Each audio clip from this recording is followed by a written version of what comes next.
Alright, welcome back to Let's Play Zeonic Front. Getting right into it. We're on to Mission 4. Midnight Fenrir. Midnight Fenrir. What'd he say?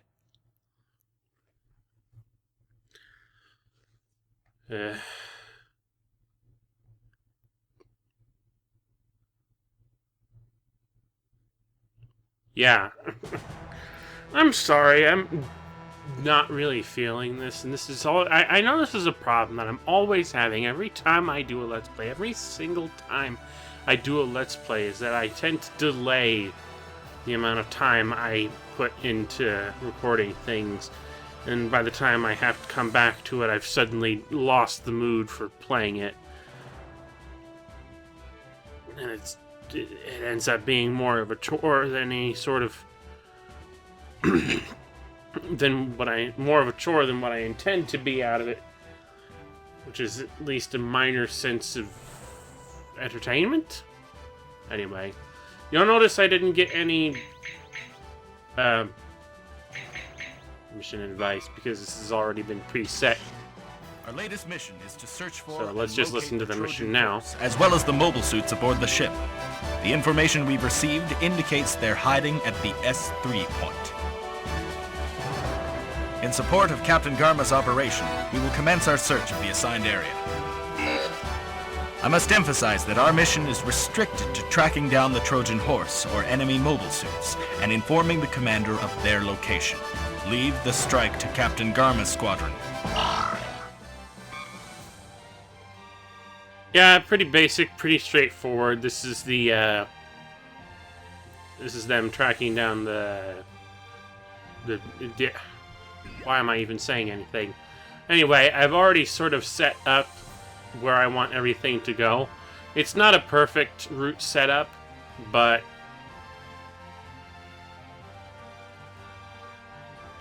you know, it'll do for what I need it to do in this particular situation. So let's get some advice from the guys. Search, so use your thermal sensors and night vision. That was basic. Come nightfall, visibility will be diminished drastically. Well, I guess it'll be a good opportunity for our tenderfoots to gain some experience in nighttime operations. It's only a search mission after all.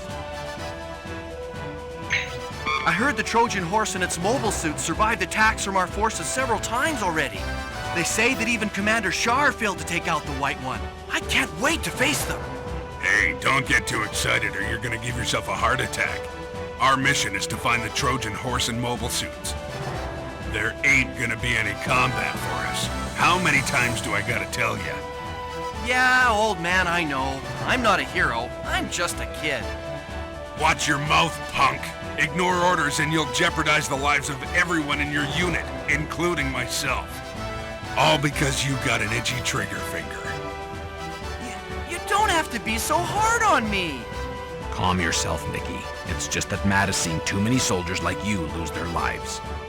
Neither Matt nor I want to lose a comrade. Guys like you with little experience think they're invincible.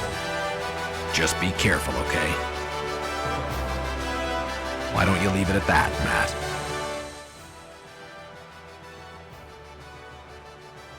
This is going to turn into a beautiful friendship.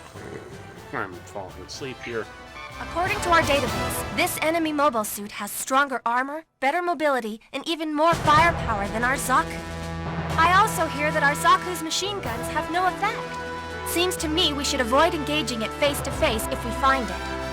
You're right. So far, there are no weapons proven to be effective against it. Remember, we're not to attack the enemy this time. The thermal sensors will detect any heat source. It's effective against a mechanized enemy.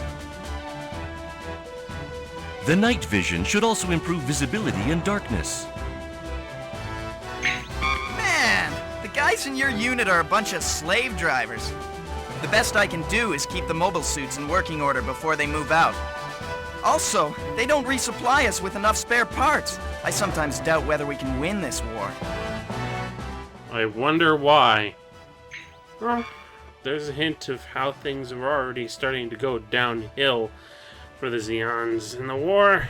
Not that it shouldn't have been obvious slightly early on when a request for 3 teams of mobile suit got them only 2 teams of mobile suits.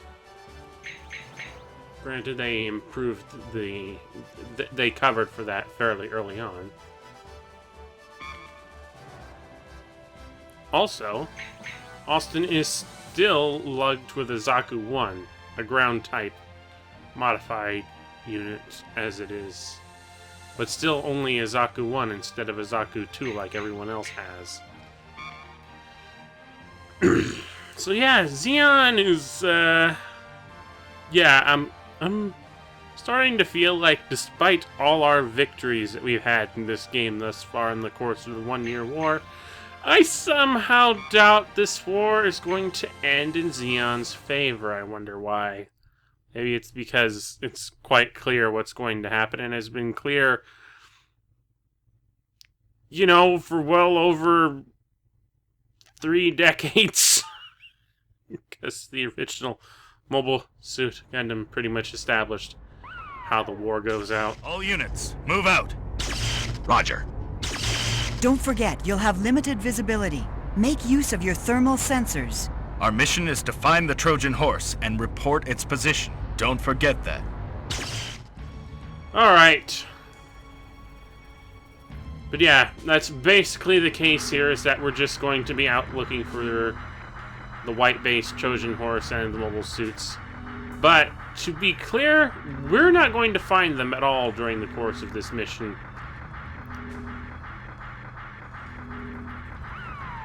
I found the enemy, but it's only a small fry. Confirmed. Commander, what are your instructions? They're probably patrol troops. They'll get in the way of our mission. You have permission to attack. Wipe them out, quickly. Roger. And another thing is that the mission is actually on something of an unseen time limit because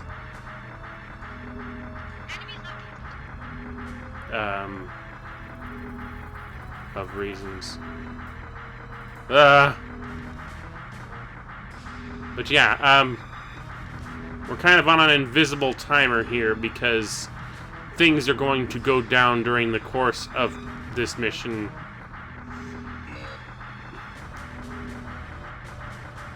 That will have repercussions on how long our assault here lasts. I see you, tanks. There should also be helicopters. And the vehicles that I overlooked earlier. Where are the copters? Maybe I missed them, or maybe they missed me. I'll know you standing around here.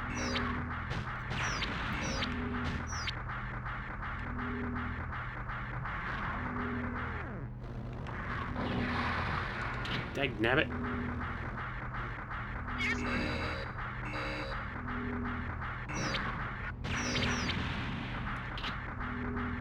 It's also difficult at this stage that regardless of anything, any sort of I don't have enough equipment to really go through this mission and get a high rank without really... For what? I don't know how to really explain it. It's just I've never been good at this mission on my first run through. I've never been good at this mission full stop because it requires a lot of trial and error, trying to figure out where certain enemy groups are and being able to ambush them from the right angle. That's pretty much the key here to getting a high enough score to get the S rank. You never know. There may still be enemy patrol troops. But during your first time around, you don't have enough equipment to actually accomplish that very easily. Ah, hell. So I'm not going to try too hard to accomplish that. I know you're up there. Fuck you.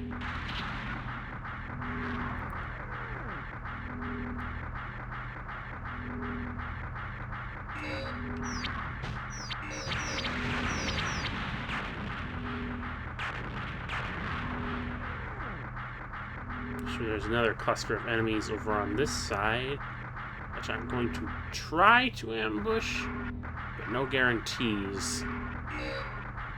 Ah, damn it, he saw me.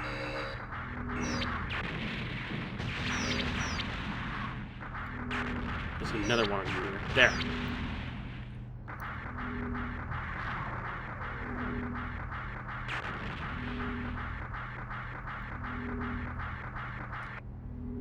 Red team, what are you standing around? There's a blip on the radar.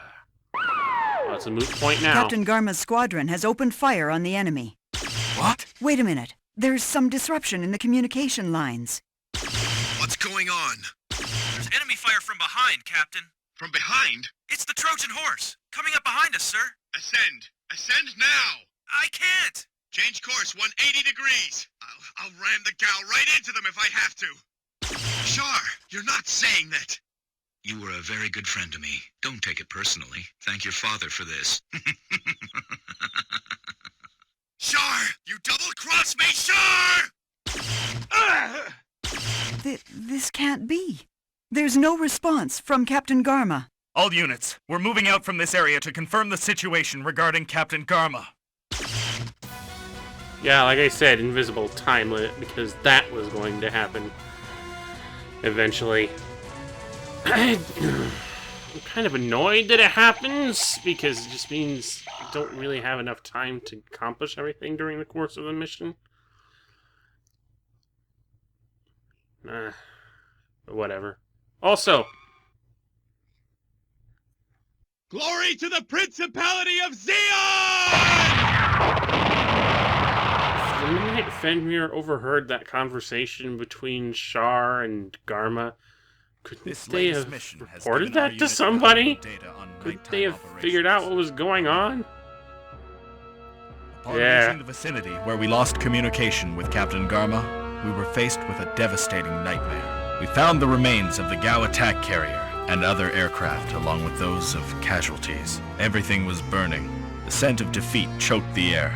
Captain Garma went down in glory in his battle against the Trojan horse. This was a terrible loss to all officers and soldiers who fought under his command in the North American operation.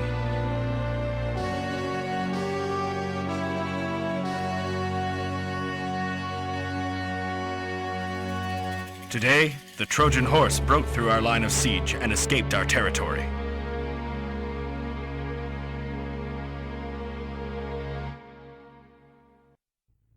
Well, darn it! This ain't all right at all. Captain, Vice Admiral Garma's duties to lead our troops in the North American territory. Oh, you. I know everyone feels that Lord Garma's untimely demise is a horrible setback. To bring honor to his great name, we cannot grieve forever, but must instead carry on our glorious leader's crusade against the Federation. Glorious. Yeah, right. Now, I want your unit to head to Odessa and provide backup for the troops in that area. You should keep in mind that the request comes from the leader himself of the Odessa region, Captain Makuve. Oh, Makuve. According to intelligence received by the captain, the enemy is gathering to attempt a large-scale offensive in Odessa. Significant transfer of troops have been observed in Asian territory, confirming this fact. Our forces are deploying troops to the Gobi Desert to counter the enemy's moves. And guess what? You're the lucky ones. We've chosen to send out your unit from our North American division. Oh, wonderful. Unfortunately, the front line is spread out too thin, and we don't have the luxury of transporting you by Gao attack carrier. As a result of capturing this base, we were able to build Yukon-type submarines, and they'll be a suitable means of transport to your final destination. Prepare to move out immediately. Also, as of today, a new pilot is being transferred to your unit. Oh, great. Another newbie to add to the roster. I am so thrilled. Well, I probably should be, given that we're going to need all the help we can get in the coming operations against the Federation.